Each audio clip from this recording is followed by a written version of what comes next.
Welcome, everyone, to the Good Leadership Podcast. My name is Charles Good, your host.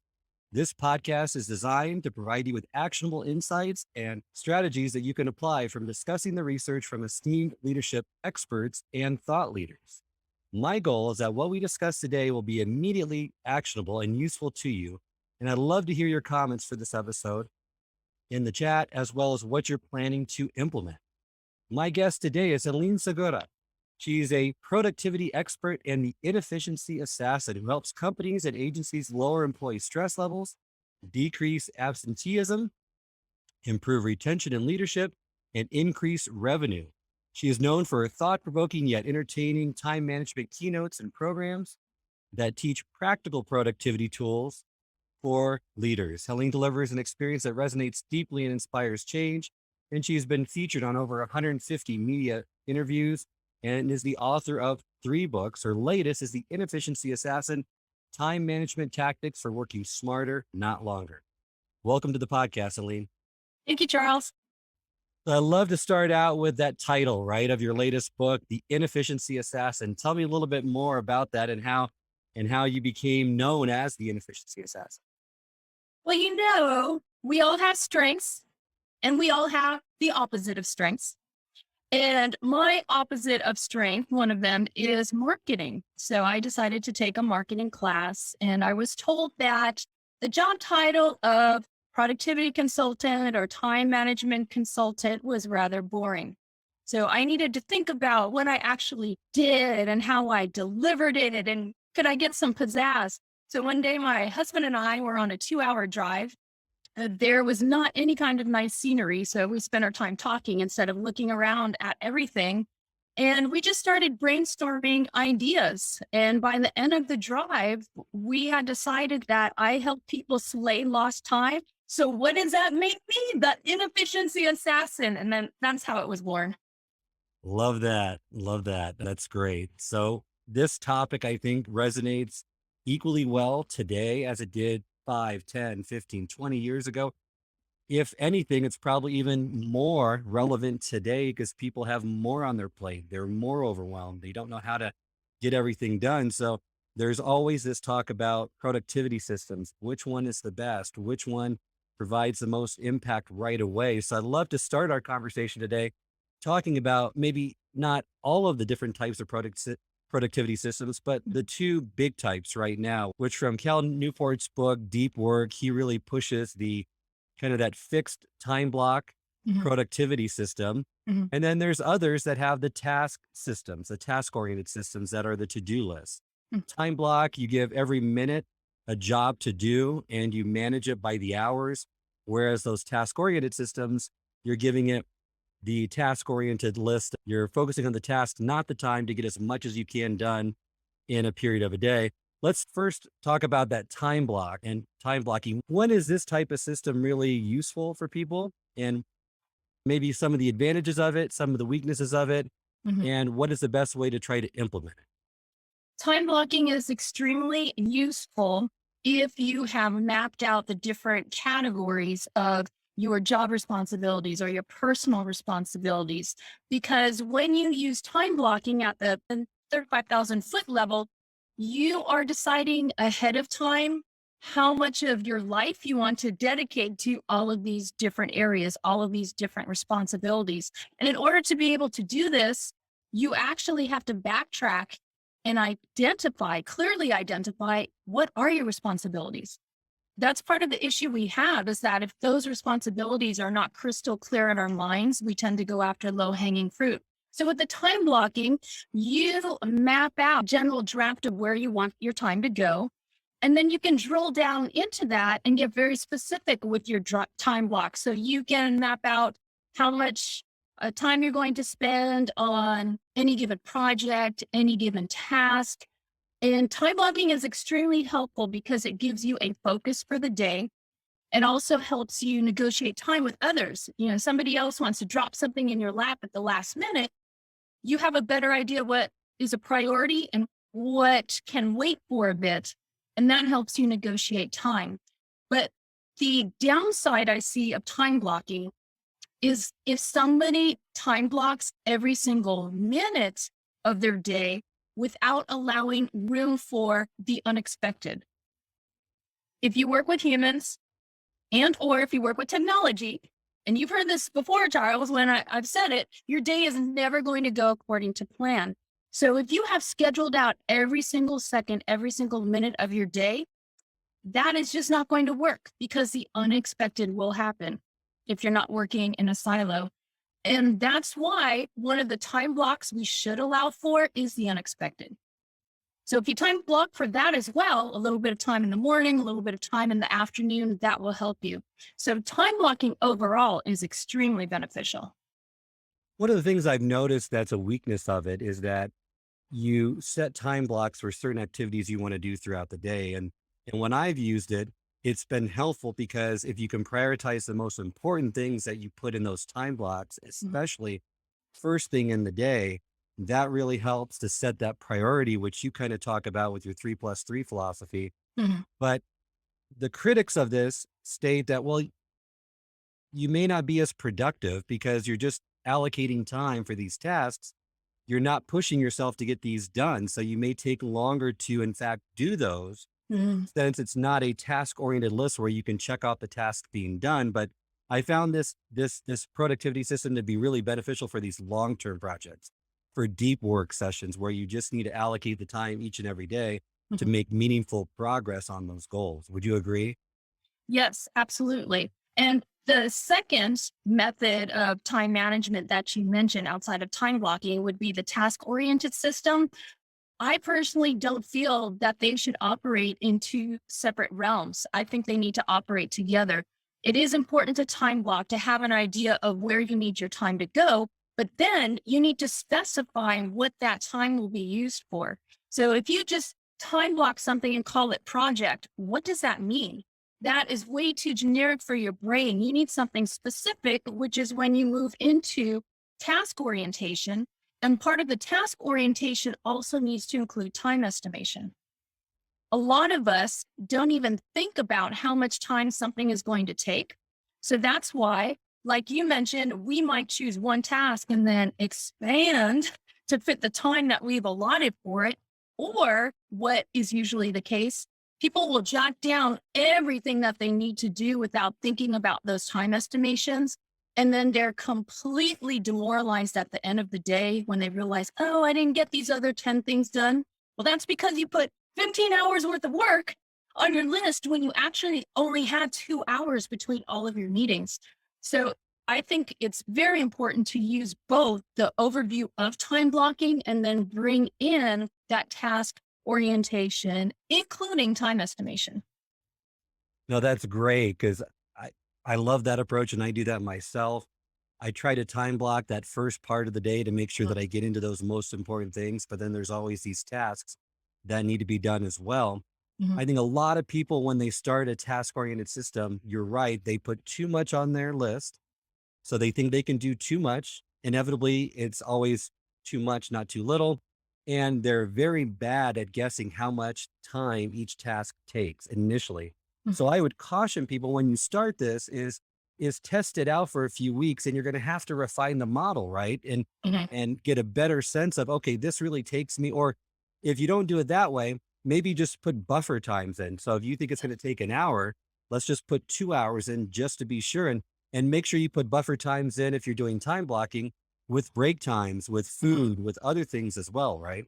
Exactly. I think it's very important that you build in those buffer times, or if people don't like the word buffer, you can call them cushion times, whatever adjective you want to use to describe it. But the whole point is if you haven't done something before, then chances are you have no idea of exactly how long it'll take.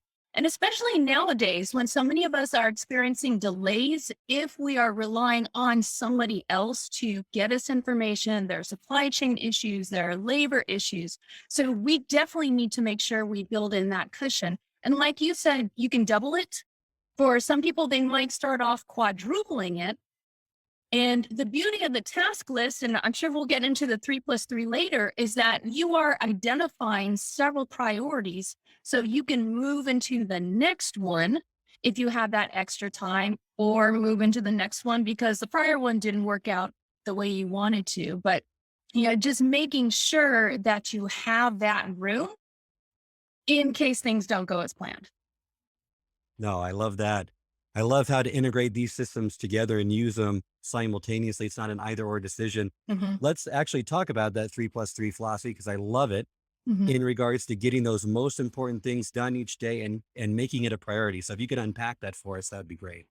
Sure. A lot of my clients have a common challenge in that they struggle with staying asleep at night. And psychologists and neuroscientists will tell you that some of that can be caused by overactive brain. And what I've found is that when people do a mind liberation at the end of the day and get all of their thoughts, all of their worries, everything out of their mind, they actually are able to sleep better at night and just relax. Well, part of this mind liberation is the 3+3. It is figuring out what are the top three priorities you truly need to focus on and get accomplished the next day.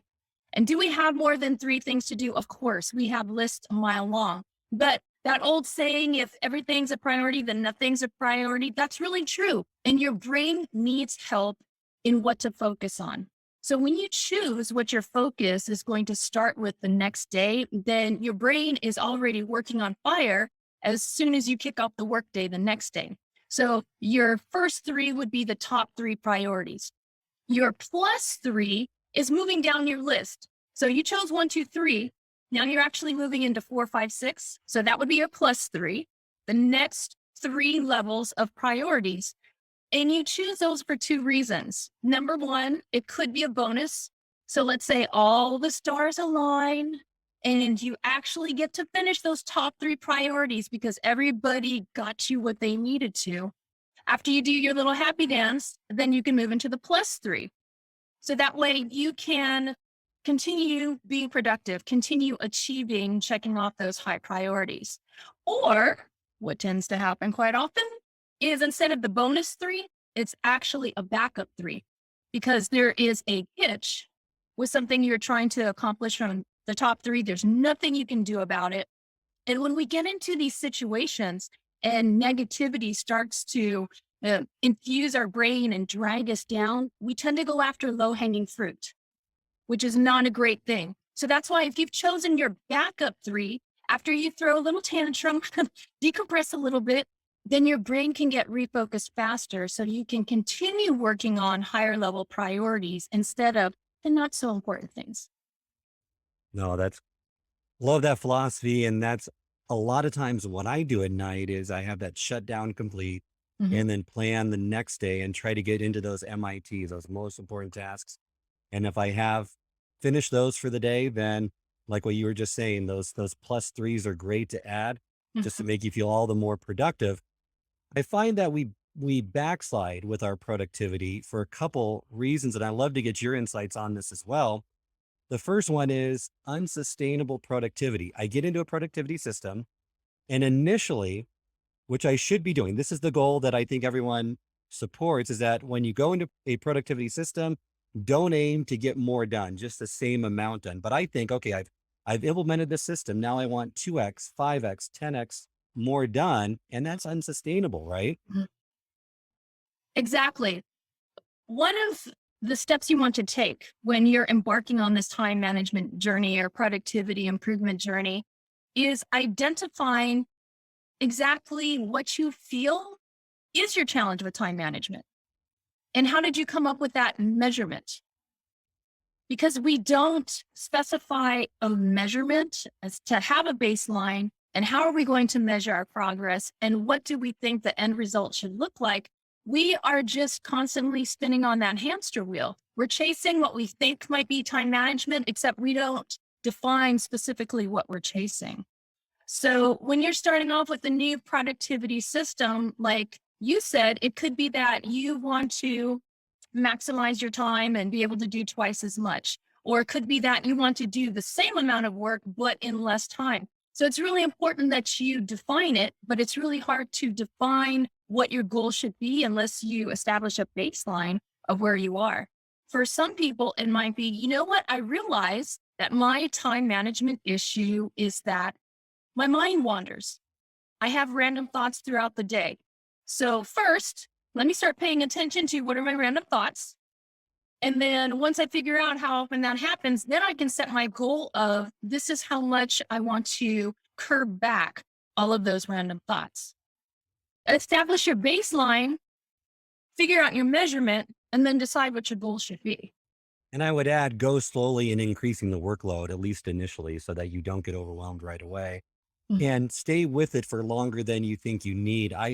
My goal is to stay with it for at least 60 days because like we talked about earlier, we don't know how much time each task takes. Mhm. Don't know what the days are going to be. Some jobs you can allocate your time and it's Mhm. pretty regimented. Mhm. Other times your boss comes in, right? They interrupt your day, your whole tasks switch, and you have to scrap what you wanted to do for the day to handle this important project or task that he or she gives. Exactly. If I might add on just a couple of extra things, for some people, they might think that 60 days is an eternity. So I use my clients who have maybe with some anxiety about that. I encourage them for just 2 weeks. Just focus on 2 weeks because most people experience discomfort in the first 3 to 5 days. And that's when they want to throw in the towel because they're doing something different. And when we experience that discomfort, we are used to changing gears instead of working through the discomfort. So I encourage people take at least 2 weeks, aim for the 60, but you can do it 2 weeks at a time and eventually reach the 60 days. The other thing is I encourage a weekly reflection. At the end of each week, examine your wins because so many times we focus on what we didn't get done, what didn't work, and it keeps us in a negative mode. So we focus on the wins so that way we can enforce what we're doing right. Keep on doing that, but then also reflect on what didn't go right. Is there something I can do to prevent it? And for a number of people, they are on the right track with this productivity system they've chosen. It's just, they think it should stay perfect all the time, and it can't. We have to constantly revisit our system. Those are some great tips and pieces of advice. So hopefully our listeners are listening in right now. I noticed too, getting more with kind of the philosophy of just getting more done, right? That if you succeed in fitting more in, you're going to find that the goalposts start to shift. More things will begin to seem important, meaningful, or feel like you need to do those. So work expands to fill the available time for its completion, which is I think what Parkinson's law is. Uh huh. So as you get better at processing your emails, getting faster and faster climbing it, you're climbing an infinitely tall ladder and you're going to feel more rushed no matter how quickly go you probably never going to reach the top. And that's kind of that efficiency trap, right? By rendering yourself more efficient, either by implementing various productivity techniques or driving yourself harder, you won't generally result in feeling that you have enough time because all else being equal, the demands are going to increase to offset any of the benefits. So it's just keeping that in mind that as you begin to grasp when there's too much to do, there's always going to be too much to do. And it's always going to fill in your day. And you need to be mindful of making sure that you still allocate time for those most important things. Hmm. Otherwise, they're going to be pushed out because I see this a lot with myself, with people I know, that they feel like, okay, I have this important project and I want to get it done, but I want to first clear the decks. Well, the decks fill up every night. Uh huh. So you never clear the decks, right? So that important project, that thing that you wanted to do that needs devoted time, long Hmm. periods of time, you never get around to doing because you're always filled with the emails or those other smaller tasks that you're trying to clear the decks every day before they fill up again at night. Would you agree with that? I mean, what are your thoughts around that philosophy? And as people get more efficient at doing more work's going to be put on their plate. Right. I totally agree with that. And that's why sometimes I joke around with those who are really super achieving. I'd say, well, you better slow down. People think you can work magic and do everything, and therefore they will keep piling on you. So, caution. I do want you to have drive. I do want you to have outstanding work ethic. But at the same time, we can't go into the 200% level because you would end up driving yourself into the ground. This might sound counterintuitive, but for some folks, I encourage them to think about what they don't want instead of what they do. You know, I don't want this level of stress. I don't want to have to take an hour of each day to manage my anxiety because my anxiety levels are so high. I don't want to have to go to the doctor every 2 weeks because I have stomach issues from all of the stress. So when you think about that, that can help you curb that desire to keep on doing just a little more. I can squeeze in a little more. I'm so productive. I can still squeeze in a little more. And think about that bigger picture. And this is where time blocking can come in. And it's not just for specific tasks in the workday, it's for overall for your entire life. Where can you fit in the different pieces?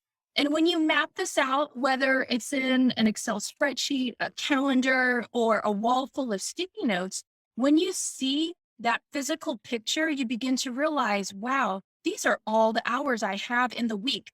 I really can do a lot if I say yes to what's important and say no to what is not important or delay what is less important. And that's how you can fit in those bigger projects that you want to work on without clearing the decks. Because as you correctly pointed out, the decks will never be clear, ever, ever, ever. Now, from a job point of view, that is job security because you will always have something to do. The day you have a zero to-do list, I would be very scared. Truly. It's good to have a zero to-do list for that day, but not overall. There will always be things added to the list. So it's just pausing to look at those priorities. You're right. And getting comfortable with just having stuff on your to-do list that just sits there so that you get a little more comfortable with that anxiety if you have it of, okay, Mhm. I'm always going to have emails to check. I'm always going to have these things to That's do, but I need to make time for the most important things, which is great. Why don't now, because everyone has to deal with this even probably more now than they did maybe 5 years ago, is email and everything with emails and tips that you could provide us with decluttering. So let's first talk about two types of issues with emails. One, which I know that I experience every day, you just have an overwhelmed inbox. Mhm. How do you manage decluttering that inbox? Do you set aside time each day? I tend to set aside time each day, usually at the end of the day, because it doesn't require deep thinking or thought. So I Mhm. could use that time when I'm not as productive to kind of go through these. Mhm. But what have you found to be most productive in the time of day, how much time you should spend, and are there efficiency gains to be made by doing it in certain ways? So if you have, maybe you categorize emails in your inbox into three categories. So I'd love to hear your thoughts around that. Sure. I think you hit the nail on the head as far as when to schedule time for decluttering. This is a low brain level activity. So if your best brain time is in the morning, this is not what you want to do first off in the morning. So think about that low brain time. It might be right after lunch when a lot of people experience that post lunch coma. You're coming back, you're a little sluggish. That could be a good time to do it.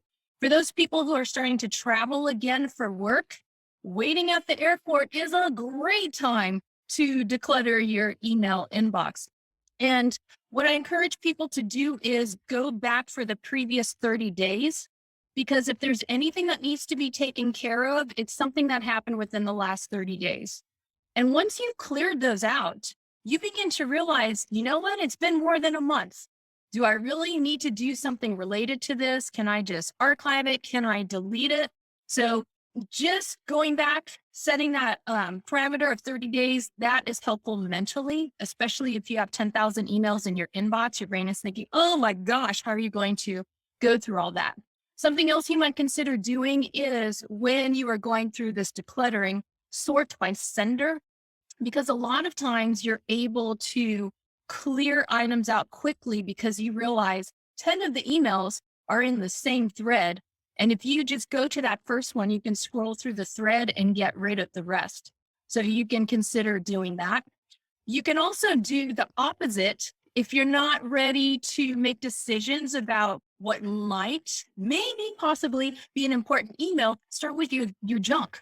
Those newsletters that you never read, the stores that you never shop at, the salespeople that you never talk to. And I'm sorry if anybody listening sends those out, but if it's not beneficial to you, it has no business in your inbox. So right before you select all and delete those, make sure you unsubscribe, because that prevention will help you in the future. You'll get even fewer.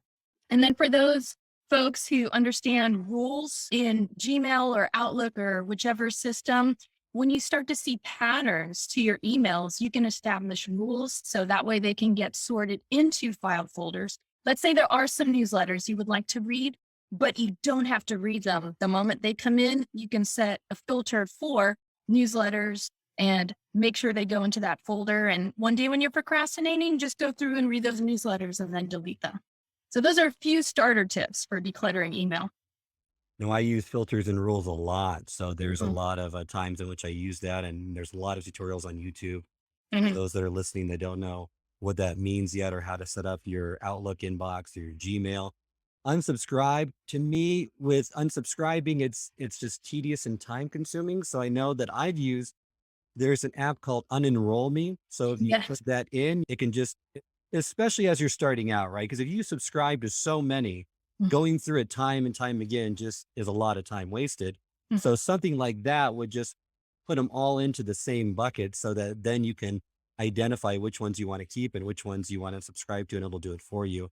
Mhm. Love the other two things that you stated as well. Use a generic email address on forms or business cards. That is so great. It makes a whole lot of sense, right? But I don't know how many people do it, and I definitely do it now because otherwise I get subscribed to everything, not only from that individual or entity, but from all of the ones they've sold my information to, right?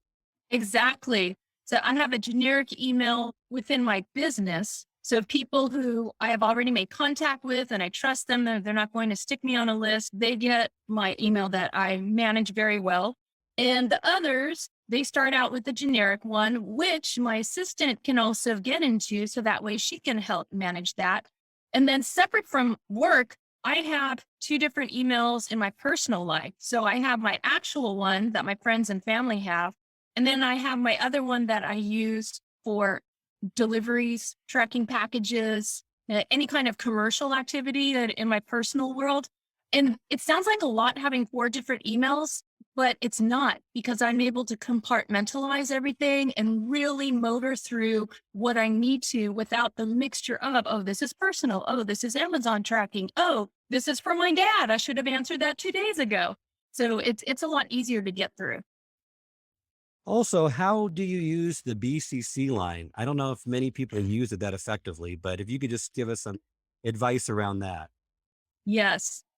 If there does not need to be a conversation through email, which I don't encourage in the first place, but if there does not need to be a conversation, I encourage people to use the BCC line. BCC stands for blind carbon copy, which means you only see your email address in the to line and you don't see anybody else's. And what this does is it helps prevent you and anybody else in this list from being part of a reply all that you don't care about. You don't need this information. It's not pertinent. You're not part of that conversation. And yet it's clogging up your inbox. So if other people do not need to be a part of this, use the BCC line. Great advice around that. So the categories that you would put it into. So I say, when I look at my email, it's emails that I have to read or respond to, emails that remind me to do something in the future, or I need to be reminded of at some point in the future. And then those other ones that I just need to institute some preventative measures around. But for those that I need to read or respond to, do you recommend people doing those right now? Or the first step should be putting them into categories where it's maybe urgent, need to respond to in the next day, the next week, the next month? What would be your system for those emails where they're not junk, but you have to Mhm. respond at some point, but there is a priority, so you have to triage them? Exactly. As a part of the 3+3, when you're doing your planning at the end of the day, you're deciding on your top priorities for the next day. That actually helps establish what kinds of emails you should be spending more time on. So if there's something related to one of those top three, then that's what you're diving into. You're looking to see, is there a high priority situation? I need to answer this immediately, not because it's just landed in my inbox, but because it's truly top priority. And you can spend a couple of minutes answering there. However, sometimes there are some high priority situations that take more thought. Yet somebody might continue to bother you and ask, did you get my email? Did you get my email? Did you get my email? So you might want to respond right away with received. I will get back to you with an answer by 11 a.m. So at least they know they've been acknowledged Right. and they know what to expect. So going through your top priorities, and then from there, once you've triaged that way, you can put them into your categories of I need to do this or I need to read this later, and either use a folder system for that. Or if you use Outlook, you can drag them into tasks. Most Outlook systems allow you to do that. Or if you don't have that dragging ability, you can also use the snooze function. So if you want to get those emails out of your view, you can snooze all the ones you want to read later at the end of the day, just have them pop up at 4 o'clock or what have you. So at least they're not distracting you from others that you need to get to. Great advice around that with the snooze feature. I'm going to start using that Mhm. today. Love me some snooze. So now let's look at the other piece, right? So now when you're sending out emails and say you have to send out quite a few each day, Mhm. are there any ways to automate it to save you time so that you don't have to compose each one? Maybe you have a template, maybe there's a subject line. Any tips, tools, or strategies that you can give our listeners regarding when they have to send out emails and making them Mhm. more automated? Yes, the template is definitely the way to go. Within most email systems, you can actually save and name a template. And if you're not sure how to do that, or if your system doesn't offer you that option, you can just use a Word document for your templates and bring it up when you're ready to copy and paste into there. If you do use templates and information needs to be changed, I highly recommend that you bold font the parts that need to be changed so you don't forget to change it. Because this is where some people have an issue where they want to do some customizations, but they have the base of the template there, but then they forget to change a name or they forget to change the date. So make sure you bold face those. And the reason why I choose bold instead of highlight is because I have found that sometimes the highlight function does not turn off.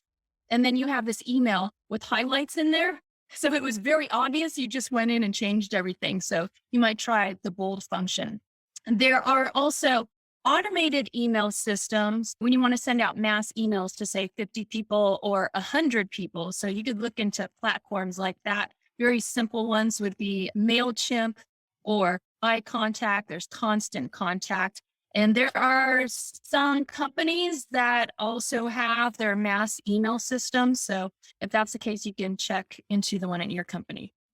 I've even found doing mail merges on Outlook and whatnot. If you have a list that you always send to, so much easier than trying to copy and paste a list or make sure you capture everyone. Just simple Mhm. common sense things like that over time save save you time and are much more efficient.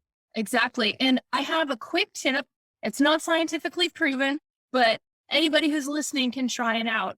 If I want somebody to think about it, and I know I don't want to respond to their response right away, I might send that out at 4:30 at the end of the day. So that way they can take their time and I even say, hey, you don't have to get back to me till the next morning because I want them to put thought into it. Or if it's something that I really need them to see, instead of sending it first thing in the morning where they're trying to plow through all of the emails that came in overnight, I'll send it at around 9:45 or 10:15 because it's usually at that point in the morning that we kind of start thinking about taking a break. And if we're procrastinating, we jump into our email. And that's when a lot of people do email checks. That's a great tip to make. So regarding emails, maybe this is a good time to talk about chop days. I love this concept that you've developed because I think we need those.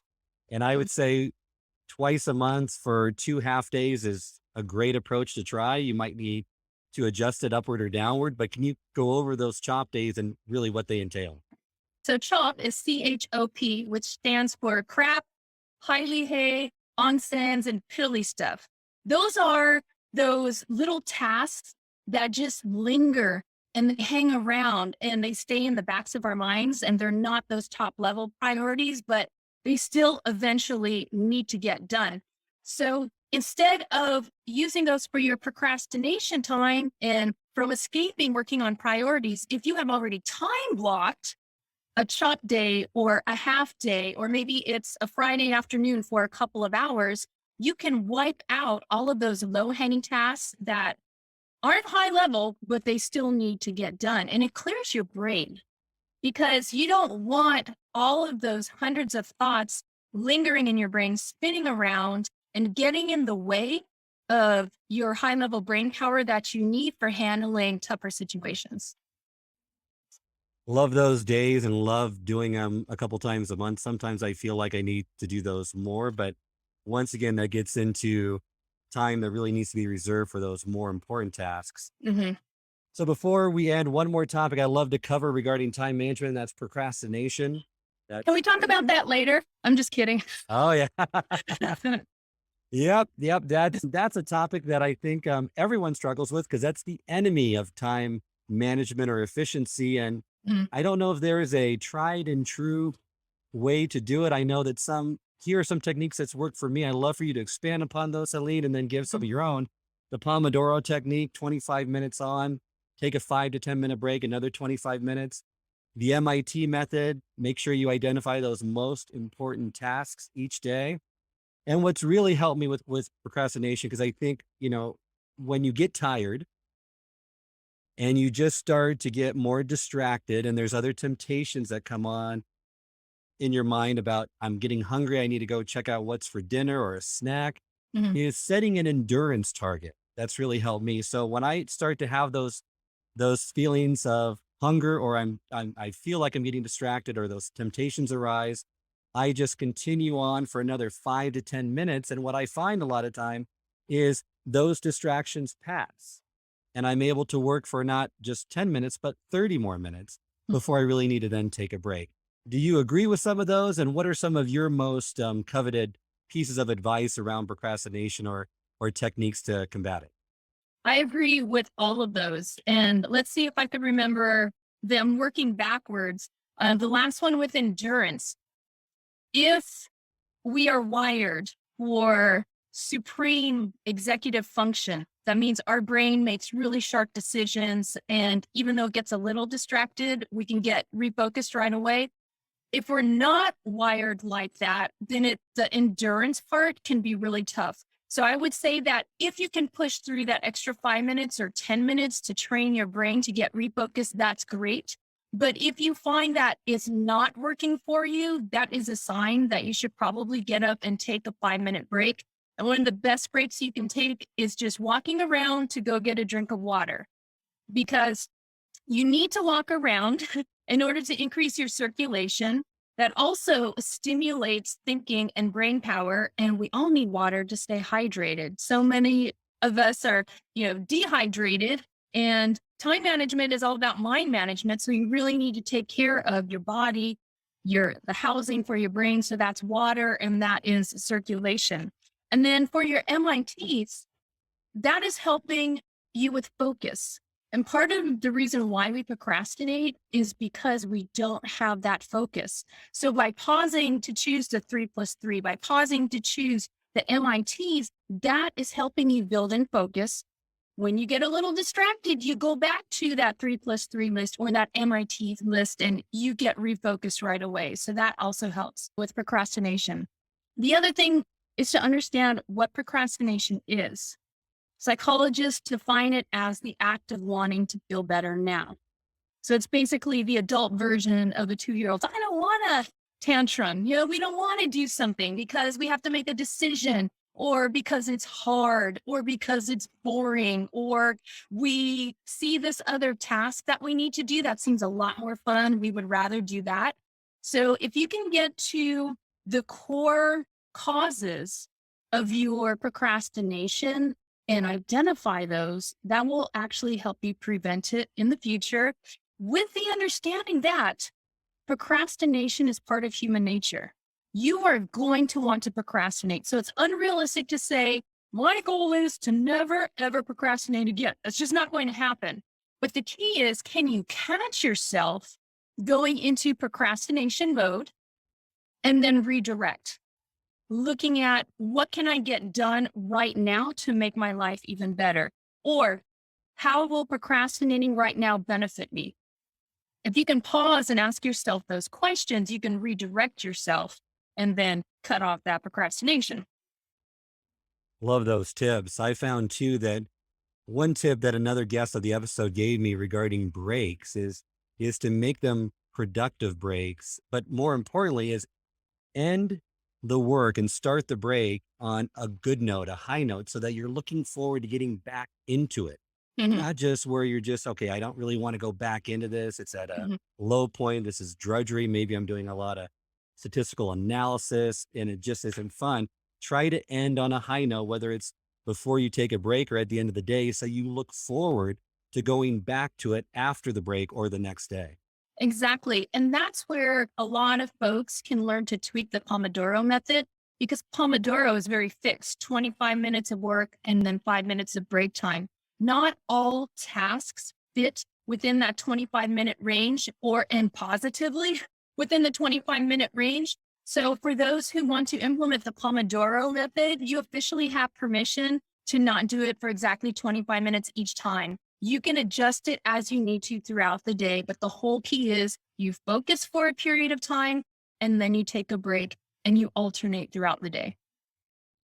Also, I found that the hardest part is getting started. And once you get started, it's so much easier. And you even look back on yourself and you say, okay, why did I struggle so much? Or why did I wait this long? It's not nearly as daunting Mhm. once you get started. So that first step, starting it is always the toughest step, right? Exactly. What's that saying? I've always found it very disgusting, but it really is true. How do you eat an elephant? One bite at a time. Right. You just have to start small. So if you could say, okay, if I can just take one big toe size step forward, that's all I need to do. And give yourself permission to just do that. So many of us focus on the end result, and that's so overwhelming because there are so many giant steps involved.